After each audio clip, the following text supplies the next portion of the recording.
Hi guys, I'm here to do a tutorial for you today on Eka Pada Galavasana. Now you may have heard this pose called Flying Pigeon, but it's actually named after a sage, Galava, and he has a couple of poses named after him. All right.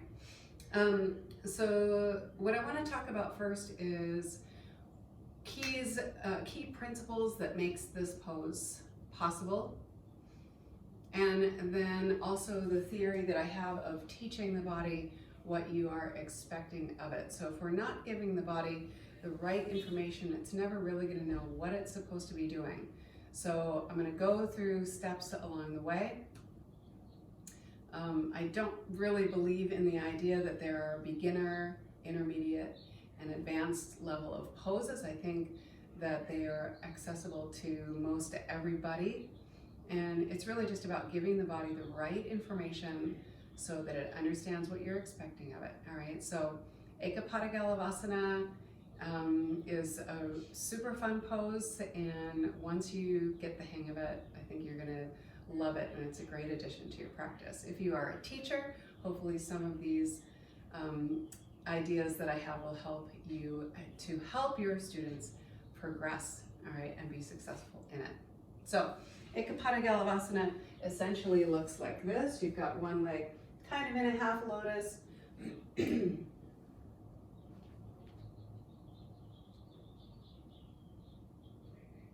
So it kind of looks like this. One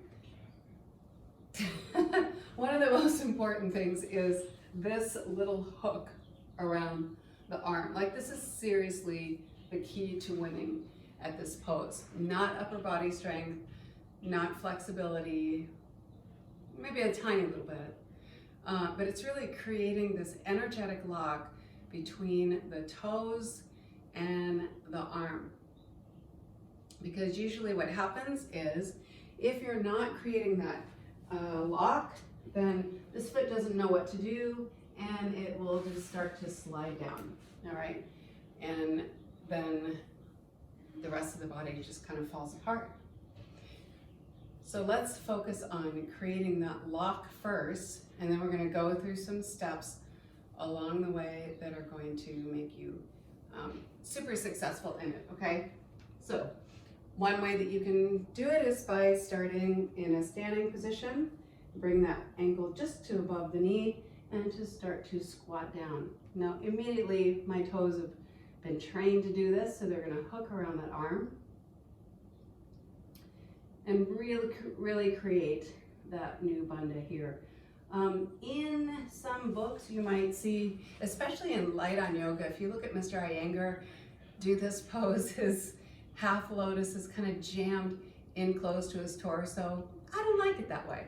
I like some space in there. I want to think about good feng shui in every pose that we're in, where we situate ourselves on the mat, etc. So think about how can energy move around me effectively and to support me in that pose, right? So we've got this new bandha, and now we want to think about, can energy move through and around me effectively, all right? So the first thing you're going to do is hook those toes, plant the hands, and then this other knee is going to go on the back of that arm, okay? So there are a couple ways you can do it. You can start to lean into this here and lift that foot up, but more importantly is you want to keep the butt nice and high. If you like instantly start to drop down, it doesn't look good, all right? So keep your butt nice and high, lean into it, and just start to lift that foot up. So that would be one good first phase, okay? So the next thing you want to do is you can grab a block or something so that you can get your foot up on it. So rather than kicking and bouncing, which does not teach the body what you're expecting of it, all right? We want stability, and we want to stay in that shape. That's how the body's going to learn, right? That's the myelination that occurs. That's everything that happens in the learning process through the koshas and everything else, all right? So you can get a block. We're going to put your foot on there. So rather than kicking, you just lift your foot up a little bit higher, okay? So you can start with your foot on the block if you like, or kind of futz around and get your foot up on it as you're stepping back, okay? Now my foot's a little higher. You can lean and stay here. Okay, there's no pressure to lift it all the way up. It's still Eka Pada Galavasana. It just is, no matter what. This part of the pose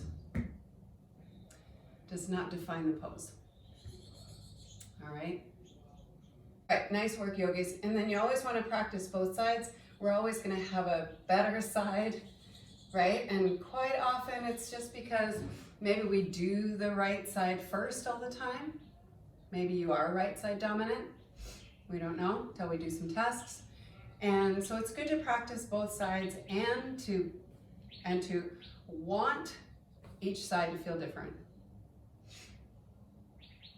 That is really important because our two sides are never going to be the same. So it's not about trying to make them the same. It's really important to explore the differences and just kind of fall in love with the fact that you have two sides at all right? So let's go ahead and do all of that same stuff on the other side. You might feel like your hips are a little bit different, etc. Really hook the toes, push, and inhale. Lots of space between the hip and the arm. And that's going to be your practice for the day. Another key, I have a lot of keys to winning. The other key to winning is to obsess. You can't just try this out for a couple of seconds in a class. This is like an hour practice every day until you nail it. All right. Thanks, you guys. Until next time, have fun, and I'll see you later.